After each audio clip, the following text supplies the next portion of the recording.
Leon, qual o melhor jeito de estudar filosofia? Não tenho condições de cursar a Universidade de Filosofia no momento. É o Pedro Borges Amaral. Não tem jeito certo, tá? Todo mundo que eu conheço que chegou em filosofia fora do curso de filosofia na universidade, chegou em filosofia de um jeito diferente. O que você pode fazer é encontrar um autor que tem algum livro que te interessa. Normalmente a galera vai pro Nietzsche, essas coisas assim. Dentro do livro desse autor, ele vai tratar de terminologias que ele tirou de outros autores. Você descobre isso normalmente, se já não tiver explícito no livro do filósofo que você está lendo, você descobre isso lendo um comentador, que é basicamente um pesquisador, um professor universitário que vai escrever um livro falando do livro daquele filósofo, explicando determinados conceitos, explicando conceitos históricos que podem não ser tão claros pra gente, porque muito da filosofia que a gente lê hoje foi escrita séculos atrás, onde o contexto histórico era totalmente diferente. Você pode pegar um livro desse e ele vai te colocar esses termos, né? O que se usa normalmente é com quem o filósofo dialoga, ou seja, com quais outros filósofos, terminologias, conceitos de outros filósofos, ele está interagindo para falar a própria coisa que ele quer falar. Eu te aconselho a fazer isso. Pega uma coisa que te interessa, tá?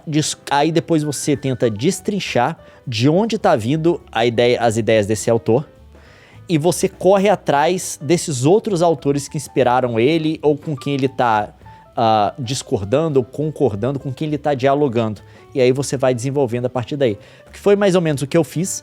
Eu comecei com o Foucault. Eu fui ler um livro do Foucault, um livro tinha uma coletânea de obras dele, né? Eu comecei primeiro na História da Loucura, depois eu fui ler o Arqueologia do Saber. Não é Arqueologia do Saber, é o Palavra e as Coisas. E aí eu não entendi nada do Palavra e as Coisas, eu falei, filosofia não deve ser pra mim, porque isso aqui é impossível. De fato, o Foucault é de uma era de filósofos, assim, que acho que escrevia de forma muito obscura pra parecer inteligente. Um negócio meio babaca mesmo, mas não muita gente fez assim isso. Dele. Não, mas o Foucault até menos, mas se você pegar outros contemporâneos, do mesmo...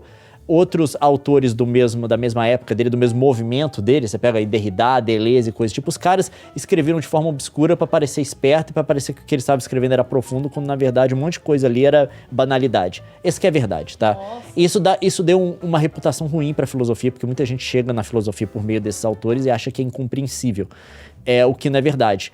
Na verdade, a filosofia começa a se tornar incompreensível, começando em Kant, não porque Kant queria que fosse, mas porque ele escrevia muito mal, e ele escrevia muito mal em parte porque ele foi o primeiro autor grande a escrever em alemão, e também porque não tinha uma regra de como escrever filosofia em alemão. Basicamente, o cara estava inventando enquanto ele estava fazendo.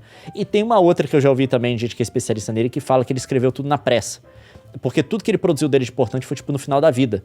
Então, acho que ele bateu lá os 50 anos e ele falou assim, vou morrer. E aí, escreve correndo. Nossa, parece eu editando os vídeos do Cadê a Chave. Exato. Aí, depois, teve o primeiro que escreveu complicado de propósito, acho que, na minha avaliação, que foi o Hegel, que o Hegel quis complicar de fato, sem precisar. E depois disso, vários autores começaram a escrever complicado também. O Nietzsche escrevia complicado porque ele queria ser poeta. Tá? Ele queria escrever. Ele queria escrever tudo dele, tem que ser, né?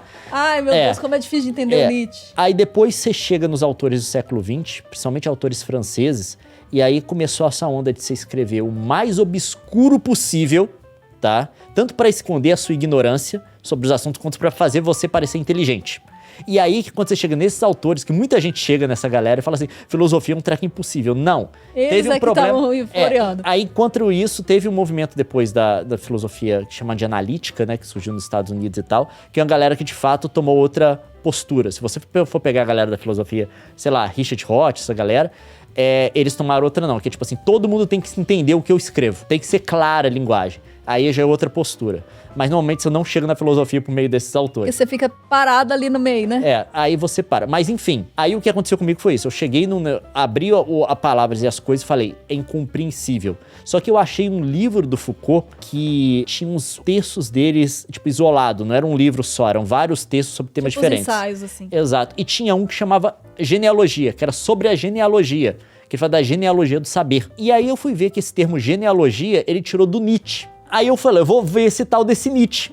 E pra minha sorte, o livro onde o Nietzsche desenvolveu a genealogia é o único livro que ele escreveu de forma, tipo de redação, de ensaio. né? Que, Não em prosa. Não em aforismo. Não em aforismo e não em poesia, tá? É um livro que ele escreveu com textos que tem começo, meio e fim. Ele desenvolve um argumento. E por conta disso eu consegui ler, apesar de ser difícil, porque ele dialoga com os filósofos da época. Ele endereça coisa de Kant, coisa do tipo, que na época eu não sabia o que era. Mas deu pra entender, tá?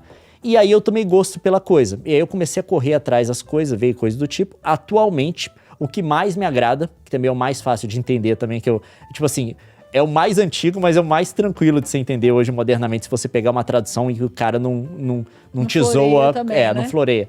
Que é filosofia grega, né? Eu tô lendo Platão agora, e ainda mais que eu tô lendo agora junto com história, que eu sei o contexto histórico, não preciso nem de ler um comentador que explica o contexto histórico, porque eu de fato sei, quando ele fala um evento histórico, eu sei o que é. Isso é muito bom quando ele realmente muda o texto pra você. Você se sente o máximo. Eu sei. Aí eu tô lendo filosofia grega agora, que eu acho que pra mim, é o que tá sendo mais interessante. Mas é assim que você começa a estudar, procurando os autores mais fáceis. É pegar o autor que te interessa e olhar mesmo usando comentadores, procurar gente que fala desse texto, explicando esse texto, né? Outras pessoas que escreveram explicando o texto, se ele for difícil.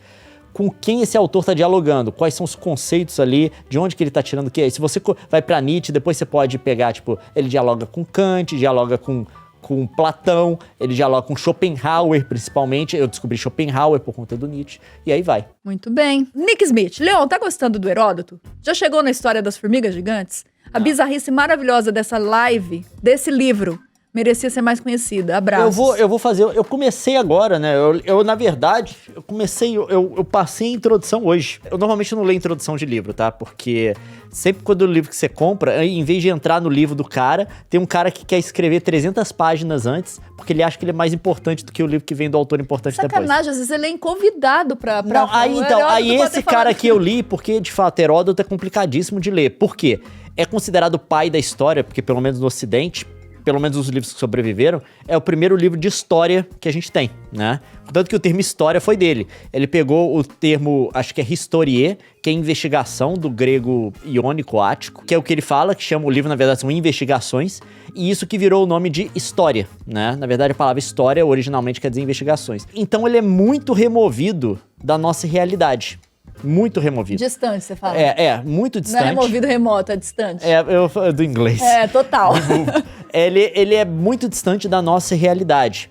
Não só isso, porque teve até autores de história também que vieram imediatamente depois dele, foram até contemporâneos dele, que já adequaram o método da história muito para ser uma coisa mais parecida com o que a gente tem hoje, tipo Tucídides. Tucídides foi contemporâneo de Heródoto. Você pegar Tucídides, que escreveu a história da Guerra do Peloponeso, que é o tempo histórico que vem quase que imediatamente depois desse livro aqui. Ele já parece muito mais um historiador contemporâneo, tá? Ele já coloca muito mais o método. De forma que, se você for falar quem foi o pai, de fato, da história, é muito mais Tucídides do que Heródoto, mas Tucídides escreveu primeiro. O Heródoto escreveu primeiro. O Heródoto escreveu primeiro, O que esse cara conta, tá, gente? Você que nunca ouviu falar das histórias de Heródoto, o primeiro livro de história do Ocidente, pelo menos que sobreviveu, ao qual a gente tem acesso, provavelmente do mundo, porque eu acho que no Oriente não tem nada de história do jeito que a gente chama história hoje, não é poesia, né? Não é tipo a Ilíada falando que o motivo da guerra foi porque os deuses interviram e fizeram não sei o quê, a guerra de Troia, não é isso. Livro de história mesmo, quando ele tentou explicar as coisas... Narrativas cronológicas. Não só cronológicas, mas ele pega e fala assim, que as coisas que tem meio que uma relação causal. Coisas que levaram a isso. Ele tenta explicar por que teve a guerra dos gregos com os persas, dos gregos com os bárbaros, né? E aí ele volta lá atrás para explicar a expansão do Império Persa, ele vai falando um monte de coisa. Então é basicamente o primeiro cara que não fala que, isso aconteceu porque os deuses... Tudo bem que ele tem um pano de fundo religioso nas coisas dele, de vez em quando ele fala que alguma coisa que alguém fez foi sacrilégio, que pode ter trazido algum algoro, assim chama ruim, coisa do tipo. E ele tenta criar todo um conjunto de ideias para explicar, no fim das contas, por que os gregos e os persas começaram a brigar, né? E aí ele vai entrar na guerra da Pérsia contra a Grécia, que a Grécia miraculosamente vence os gregos, né? 30 e poucas cidades gregas unidas lá, das mais de, sei lá, quase 1000 que já existiram, elas se juntaram e eles conseguiram parar o Império Persa, que até aquele momento era imparável, né? O Império Persa conquistou tudo, conquistou o Egito, conquistou a Babilônia, conquistou tudo, conquistou os médios e tal, e chegou na Grécia, eles tomaram cascudo, tipo, lutando contra um número inferior de gregos, né? Apesar de todo o poderio deles. E é inclusive nessa guerra que tem a Batalha dos 300 de Esparta, é aqui que ela é narrada, tá? Que a gente sabe sobre o sacrifício de Leônidas e a guarda dele, que eles ficaram lá no final lutando contra os persas, apesar de saberem que iam morrer, o que deu tempo dos outros gregos fugirem, né? E organizarem a defesa depois. Por isso que a guerra continuou depois, não morreu uma galera toda ali, porque, na verdade, não foram só 300 de Esparta, foram 700 de Tespes também, mas a história não fala deles. Só que aí eu li a introdução, porque de fato as coisas são muito removidas, tá? Distantes. Porque as coisas são muito distantes. De vez em quando ele para contar uns detalhes que não fazem o menor sentido, porque o que ele quer fazer é basicamente construir o mundo como um lugar multicultural. Ele não quer falar que a guerra aconteceu porque essa nação é vilã e essa é a mocinha e a vilã estava fazendo isso e coisa do tipo. Ele quer construir mais uma coisa como que, olha aqui a realidade cultural dessa galera, tá? Olha aqui como funcionam as coisas e cada um tem o seu ponto de vista, basicamente. No final das contas, você fala, o costume é rei, né? Pra fazer isso, ele faz umas digressões muito grandes. De vez em quando ele para, peraí, a gente tá no Egito agora, deixa eu parar e contar umas histórias curiosas do Egito pra você. Acho que no Egito que tem um negócio da formiga, né? Que ele fala que tem um lugar que tem uma formiga que rola ouro. Só que, na verdade, depois foram avaliar, todo mundo falava que isso era bobagem que ele tinha dito. Mas não, tem um fenômeno de um animal que tem alguma coisa relacionada com ouro, algum metal que ele faz isso também, que tem em algum lugar do Egito, cujo nome, para um grego, falado em egípcio, se eu não me engano, é mais ou menos assim a história. Você que manja de Heródoto, você sabe disso. O nome falado para um grego soa como formiga. Então ele não tava mentindo, ele não tava enganado. Mas ele faz um outro tipo de história, porque hoje em dia a história que você faz é tipo o estudo da história é como uma coisa tipo, entre aspas, jornalística. Você vai avaliar se a coisa aconteceu ou não. Alguém tá dizendo que a coisa aconteceu, você vai lá reunir os dados para ver se foi daquele jeito mesmo. Isso é o que o Tucídides tentou fazer, tá? Isso é uma herança que a gente tem, é uma checagem. Nele não. Nele ele fala assim, eu vou reportar o que a galera contou. Tá? Uma fofoquinha. Tem umas paradas. Ele fala assim: tem umas paradas aqui que eu não acredito de jeito nenhum, mas ouve só. Então, tem muito disso no negócio dele. Ele não filtra o que a galera fala, muito. Ele é basicamente tipo assim: eu vou contar do jeito que eu vi. Isso você não faria hoje, um historiador. Mas na época dele não tinha isso, mesmo porque ele foi o primeiro, ele não aprendeu de ninguém como fazer história, né? Ele basicamente inventou o treco. Ele que virou e falou assim: eu vou escrever prosa e em vez de ficar falando que foram os deuses que fizeram as coisas e ficar escrevendo poesia, igual a Ilíada, Homero e coisas do tipo, eu vou tentar escrever as coisas do jeito que me contaram mesmo, ou do jeito que eu vi. Então, e aí que começou o estudo da história. Mas enfim, tá aí. Eu salvei o corte, beleza? Isso daí daqueles vai pegar, nenhum viu, mas beleza. Nenhum viu, exato.